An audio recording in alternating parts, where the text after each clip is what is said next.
Hello everyone. मैं बहुत grateful हूँ कि आप इस वीडियो को सुन रहे हैं एंड मैं बहुत ज़्यादा ग्रेटफुल हूँ कि मैं अपनी बात को आपके सामने कह पा रहा हूँ। तो मैं अभी एक बात करना चाह रहा था। बात का टॉपिक मैं स्टार्टिंग में नहीं बताना चाहता। अगर वीडियो बीच में आपको ऐसी लगे कि मेरे को इस वीडियो को छोड़ कर जाना है तो आप जा सकते हैं, ठीक है? या फिर नहीं, मैं ऐसा कह क्यों रहा हूँ। टॉपिक टॉपिक बहुत सारे हैं, स्ट्रक्चर्ड नहीं है। अगर हो जाएंगे तो बुराई भी नहीं है, तो बता देता हूँ। मैं बात करूँगा मन की, और उसके बाद का टॉपिक मन की बात करने के बाद ही पता चलेगा। सबसे पहले तो मैं ये कहना चाहता हूँ, नहीं, मन की बात करने के बाद ही पता चलेगा। पहले भी पता चल सकता है, लेकिन अभी फ़िलहाल हम मन की बात कर रहे हैं, तो ग्रेजुअली चीज़ों को लेके जाते हैं। टॉपिक ख़त्म तो दूसरा टॉपिक स्टार्ट। वीडियो पॉज हो गया था अभी। मैं कह रहा था, मैं आप सभी से एक ऐसी चीज़ जानना चाहता हूँ जिस चीज़ को आपने पा लेने के बाद कोई और दूसरी चीज़ ना चाहने की भावना रखें। कौन सी ऐसी चीज़ है जो आपको ज़िंदगी में मिल गई और उसके बाद आपने चाहा कि मुझे इसके बाद और कुछ नहीं चाहिए।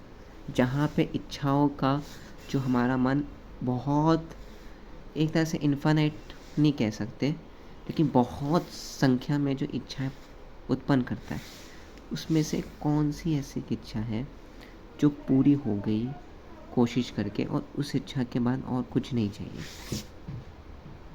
हमने कई बार ऐसा बोला है कि हमारे को ये मिल गया तो इसके बाद हमें कुछ नहीं चाहिए, हमें ये मिल गया तो इसके बाद हमें और कुछ नहीं चाहिए। लेकिन क्या ऐसा सच्चाई में हुआ? नहीं हुआ। जब हमें मिल गया तो हमें, हमारे मन ने और 100 इच्छाएं प्रकट कर दी, फिर और 100 इच्छाएं प्रकट कर दी। एक एग्ज़ाम्पल से बताता हूँ कि कोई एक इंसान है, गरीब इंसान है, उसको एक गाड़ी मिल गई और उसने कहा था मुझे गाड़ी के अलावा और कुछ नहीं चाहिए, क्योंकि गाड़ी से मैं अपने ऑफिस में जा पाता हूँ जहाँ पे मैं काम करता हूँ, और वो ऑफिस बहुत दूर है, तो ट्रैवलिंग में पैसा बहुत ज़्यादा लगता है, जिसकी वजह से वो खाने के लिए पैसा अरेंज नहीं कर पाता। तो उसने गाड़ी ख़रीदी और गाड़ी ख़रीदने के बाद वो गया। अब गाड़ी ख़रीदने के बाद उसने देखा कि आसपास के जो लोग हैं वो पैसों से सिर्फ गाड़ी नहीं ख़रीद रहे, वो पैसों से बहुत सी चीज़ें और कर रहे हैं। वो मूवीज़ भी देख रहे हैं, वो पैसों से घूम भी रहे हैं 2-3 जगह। तो उसका मन चंचल हुआ। उस इंसान ने चाहा नहीं तो मैं और पैसा कमाता हूँ। उसने अपनी जॉब में अपग्रेड करने की कोशिश करी, खुद को स्किल डेवलप करी, तो उस मुकाम पे पहुँच गया कि वो सारी चीज़ें अचीव कर पा रहा है। अब और इच्छाएँ आ गई। क्यों? क्योंकि अब वो और अपने से ऊपर लोगों को देखता है, फिर और अपने से ऊपर लोगों को देखता है, और उतने ऊपर से लेकर लोगों को देखता है। ये सुनी हुई बातें हैं, हम सब ने सुनी है कहीं ना कहीं, मुझे ऐसा लगता है। तो फुल स्टॉप लगा कहीं पे। अंत में हुआ क्या? अंत में क्या उसकी मन शांत हुआ, या और ज़्यादा व्याकुल हो गया, और ज़्यादा उसके अंदर व्याकुलता बढ़ गई कि मुझे अब और चाहिए, और चाहिए, और चाहिए। अब उससे पैसों से लंबा और भी नहीं, पता नहीं क्या क्या चाहिए होगा। सो ये मन हमारा ऐसा है। अब एक बात आ जाती है संतुष्टि की। उससे पहले मैं बात करना चाहता हूँ, तो यानी कि इससे मेरे को ये समझ आता है अब मन के बारे में, कि कोई भी एक ऐसी चीज़ नहीं है इस दुनिया के अंदर जिसको मिल जाने के बाद मन की दूसरी और कोई डिज़ायर ना हो। बहुत एक्सेप्शंस की मैं बात नहीं कर रहा, इस संसार के अंदर बात कर रहा हूँ। और इसके अलावा मैं ये बात कहना चाहता था, ये बात मैंने कह दी, बट अब एक सवाल उठता है कि मन को जिसने भी बनाया, जिसने नहीं, जिन्होंने भी बनाया, उन्होंने मन को ऐसा क्यों बनाया? या मन ऐसा क्यों है कि मन कभी शांत नहीं होता, मिल जाने के बाद भी और ना मिलने के बाद भी? दोनों केसेस के अंदर और। मेरा जो ओपिनियन है यहाँ पे, शायद इसलिए क्योंकि अगर ऐसा हम सोच रखें तो इससे डेवलपमेंट बहुत अच्छी तरह से होता है। यानी कि कोई हम प्रोडक्ट बना रहे हैं या कोई भी इन्वेंशन कर रहे हैं या किसी चीज़ के ऊपर रिसर्च कर रहे हैं, तो उसके अंदर जितना हम रिसर्च करने के अंदर डीप घुसने के लिए हम ऐसा कर सकते हैं। बहुत तरह से अपने माइंड की कैपेबिलिटीज़ को बढ़ाने के लिए ऐसा कर सकते हैं, इनोवेशन के लिए ऐसा कर सकते हैं, साथ ही साथ बहुत ज़्यादा पैसा कमाने के लिए कर सकते हैं। ये मेरे अंदर का ख्याल आता है।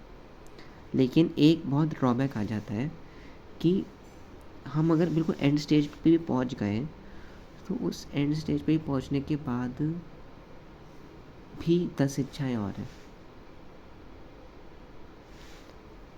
और जो प्रेजेंट में उससे संतुष्टि नहीं है। तो फिर स्टार्टिंग पॉइंट और एंड पॉइंट में फ़र्क क्या हो गया? हाँ, अगर हमने अच्छे काम के अंदर अपना टाइम इन्वेस्ट करा तो उससे दूसरे लोगों की मदद होगी, और अगर ख़राब चीज़ों में इन्वेस्ट करते हुए गए तो एंड पॉइंट पे भी हम परेशान हैं और स्टार्टिंग पॉइंट पे भी परेशान थे, और भी ज़्यादा 10 चीज़ें आ गई। मन एक टाइम पे भगवान जी का रूप भी हो सकता है, और मन बहुत ज़्यादा राक्षस भी हो सकता है। दोनों रास्तों में मन को चलाया जा सकता है। वो डिपेंड करता है कि मन को कैसा इनपुट मिलता है ना। ये हम सब बात अपने अनुभव से समझ सकते हैं। अलग अलग तरीके से हमने इस बात को समझा है। अब ये बात तो मैंने मन की कह दी। एक दूसरी बात जो मैं कहना चाहता हूँ वो ये कि ठीक है, मन जैसा भी है, ठीक है, लेकिन मेरे को पता है कि एक तो ऐसा पॉइंट है जहाँ पे मन पहुँचने के बाद मन और कुछ नहीं चाहता, और वो है स्पिरिचुअलिटी, जिसके बारे में और बात नहीं करूँगा। लेकिन स्पिरिचुअलिटी का मतलब ये कि भगवान परमात्मा तक को जानने, परमात्मा तक पहुँचने तक, या परमात्मा को महसूस करने तक, या परमात्मा बनने, या मोक्ष, इसके अलावा और कोई मोक्ष के बाद और कोई इच्छा नहीं रह जाती। जब इंसान को मोक्ष मिल जाता है, आत्मा का लिबरेशन हो जाता है। चलो उन सब चीज़ों को हटा दे साइड में। मैं एक बात कहना चाहता हूँ कि हम जिस दुनिया में रहते हैं उसमें मेरा मन में सवाल आता है कि हम जिस दुनिया में रहते हैं उसमें मेरे मन में एक सवाल आता है कि अभी मैं जहाँ बैठा हूँ वहाँ पे 100, 200, 300, 400, 500, 600, 700, 800, 900, 1000 साल पहले जाके देखते हैं तो यहाँ पे क्या रहा होगा?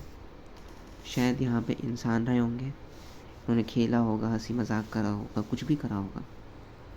राजा महाराजा रहे होंगे। हो सकता है जिस कुर्सी पे मैं बैठा हूँ उस कुर्सी पे किसी उस टाइम के पुराने अखबार बेचने वाले, नहीं अखबार, किसी का भी घर हो यहाँ पे। हो सकता है यहाँ पे कितनी सारी लाशें दफन हो चुकी हों, इस ज़मीन पे कितनी सारी लाशें दफन हो चुकी हों, कितनी सारी लोग आ गए इस दुनिया में, कितने सारे लोग चले गए, लेकिन और कितने सारे लोगों ने क्या क्या कर लिया। अलेक्जेंडर ने पूरी दुनिया को कब्ज़ा करने के बारे में सोचा, जहाँ तक मैं जानता हूँ, और काफ़ी कब्ज़ा कर लिया। लेकिन और फिर भी और भी कितने महापुरुष पैदा हुए हैं इस दुनिया में, लेकिन हम उन्हें बहुत रेयरली याद करते हैं, बहुत रेयरली याद करते हैं। इवन दो उन्होंने कितना काउंटलेस एफ़र्ट्स करा है हमारे लिए, कितने काउंटलेस सेक्रीफाइसेस करे हमारे लिए, लेकिन फिर भी हम उन्हें रेयरली याद करते हैं। और जिन इंसान के हमें नाम अभी तक याद नहीं है, लेकिन उस टाइम पे जो इंसान रहे होंगे जिन्होंने इस दुनिया में बहुत कंट्रीब्यूट करा है, उनके बारे में हम जानते तक नहीं है। ना नाम जानते, ना शक्ल जानते, ना ये जानते कि वो लोग थे भी या नहीं। और एक दिन हमारे साथ भी ऐसा ही होगा। तो ये बात सुन के थोड़ा सा झटका लगता है, पर एक फिर ये एक्सेप्टेंस भी आती है कि यूनिवर्स ऐसी ही है।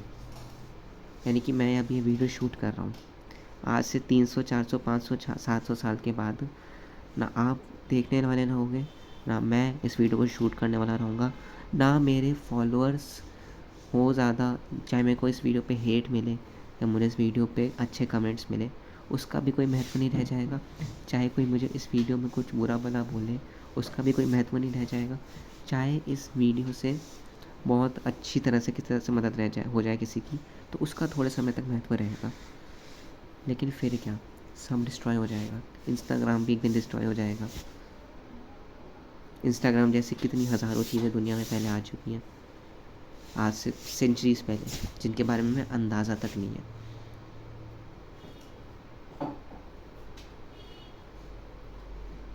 तो इससे एक बात तो ये समझ आती है कि मैं ये इस चीज़ के तो बिल्कुल अगेंस्ट नहीं हूँ कि हमें कुछ भी इन जो हमें ज़िंदगी मिली है उसके अंदर कुछ भी हमें ऐसा नहीं सोचना चाहिए कि हम फिर कुछ करें ना, हम खाली बैठ जाएं। नहीं, फिर हम सृष्टि को चलाने में मदद कैसे कर पाएंगे अगर हम सब खाली बैठ जाएंगे? तो नहीं कर पाएंगे। इसलिए मैं ये कहना चाहता हूँ कि अगर हमें इस बात से मैं यही बताना चाहता हूँ, संक्षिप्त में ये कहना चाहता हूँ कि कुछ टाइम फ्रेम भी ले लें, आज से 2 3 4 साल भी ले लें। अगर कोई इंसान ने हमें गाली दी, किसी इंसान ने हमसे उस तरह से बात नहीं करी जिस तरह से हम चाहते थे, किसी इंसान से हमने कुछ एक्सपेक्ट नहीं करा था कि वो ऐसा करेगा, लेकिन उसने ऐसा कर दिया। कुछ हम बहुत एक्स्ट्राऑर्डिनरी अचीव करना चाहते थे, लेकिन हम उसे अचीव नहीं कर पाए, जस्ट बिकॉज हमने कोशिश करी लेकिन हमने कुछ गलतियाँ कर दी। हमें किसी ने कुछ बहुत बुरा बोल दिया, तो इन बातों से प्रभावित क्यों होना, इन बातों से क्यों हाय तौबा करनी, जब इनका भी महत्व नहीं रह जाना? तो क्यों ना हम संयम से, शांति से बातों को स्वीकार करें, अपने मन को हल्का रखें और जितना पल भर का सेकंड है उससे प्रॉपर्ली खुश रहने में बिताएं। खुश रहने का मतलब ये नहीं कि इच्छाओं को ढूंढो, भोगों को ढूंढो, नहीं, बल्कि अंदर आत्मा से सुखी, इनर हैप्पीनेस। बाहर से सुख भोगने की चाह नहीं, अंदर से शांति, शीतलता, उसका प्रयास करें। मैं को ऐसा महसूस हुआ है और मैंने ऐसा जाना है दुनिया से, बहुत अच्छे लोगों से, कि अगर कि जो असली, जिनको मैं अपने तरह से कहने की कोशिश कर रहा हूँ बातों को, कि जो योद्धा होता है वो नहीं होता जो कि हर बात पे जो कि बहुत मजबूत है, जो बहुत शक्तिशाली है, जिसके एक मुक्का मारने से जो 2 3 इंसान हैं वो बेहोश हो जाए। एक मुक्के से नहीं होंगे, लेकिन मैं बता रहा हूँ कि 100 लोग की सेना जिस इंसान को देख के भाग जाए, जो इंसान किसी इंसान में फियर उत्पन्न कर दे, किसी को डरा दे या बहुत लोगों को नुकसान पहुंचा दे, या फिर चलो उसको ही हटा दे, या फिर किसी ने कुछ उसे बुरा बोला, उसके पास ईगो आ गई और उसने उस इंसान का बुरा कर दिया कुछ। जैसे फॉर एग्ज़ाम्पल किसी इंसान ने उस इंसान को गाली दी और उस इंसान ने उस इंसान को मुक्का मार दिया, बुरा बोल दिया, या सबसे वर्स्ट कि उसके बारे में बुरा सोच लिया। तो असली योद्धा वो नहीं होता।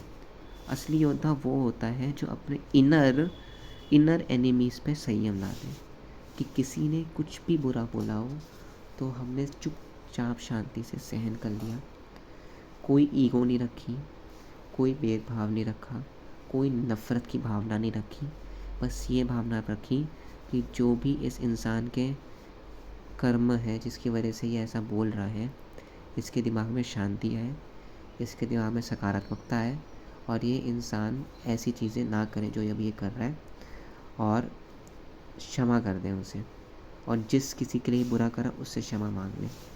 तो ये भावना रखना हर सिचुएशन के अंदर, और गुस्से से बचना, जलन से बचना, ईर्ष्या से बचना, यही एक असली योद्धा की साधना होती है। यही एक साधु होते हैं जो इस चीज़ पे संयम ला देते हैं, इसलिए उन्हें महापुरुष कहा जाता है, उन्हीं को ही साधु कहा जाता है। साधु इसलिए ही बहुत बहुत बुद्धिमान होते हैं और बहुत ही सरल और निर्मल होते हैं। एक योद्धा सीधा होता है, निर्मल होता है, शांत होता है। मैं ये कहना चाहता था और मैं ये कहता रहूँगा। और मैं ये बात इसलिए कह रहा हूँ क्योंकि पहले तो मैं कहना चाहता था, दूसरी बात मैं ये देख रहा हूँ कि हम लोग इस जनरेशन में रह रहे हैं और जैसे जैसे जनरेशन बढ़ती जा रही है, लोग ईगो को ये समझ लेते हैं कि हमने अगर बुलेट चला ली या हमने किसी इंसान को बुरा बोल दिया, किसी इंसान को चोट पहुंचा दी और किसी इंसान को कुछ भी कर दिया, तो उससे हम बहुत ज़्यादा कूल बन गए, हम योद्धा बन गए, हम शक्तिशाली बन गए कि हमने अपने से ताकतवर अपोनेंट को हरा दिया, इसलिए हम असली योद्धा हैं। डेफिनेटली हमें अपने अपने से ताकतवर अपोनेंट को हराना नहीं चाहिए, अपना चैलेंज करना चाहिए ताकि हम उससे खुद मजबूत बने, शक्तिशाली बने। लेकिन सिर्फ़ और सिर्फ नफ़रत की वजह से और जलन की वजह से हमें ऐसा नहीं करना चाहिए। यही एक असली साधु की और योद्धा की क्वालिटी होती है, पॉजिटिव गुण होता है। बस इतना ही मैं कहना चाहता था, बस इतना ही मैं कहना चाहूँगा। और जो भी मैंने कहा वो सिर्फ़ और सिर्फ मैंने अपने व्यू पॉइंट्स को एक्सप्रेस करा है। And thank you so much, आपने इस वीडियो को देखा। मेरी जो भी बातें आपको बुरी लगी उसके लिए सॉरी, दिल से सॉरी। एंड अब मैं इस वीडियो को पोस्ट करता हूँ। आई होप आपको ये वीडियो अच्छी लगी होगी। Thank you, bye bye, enjoy.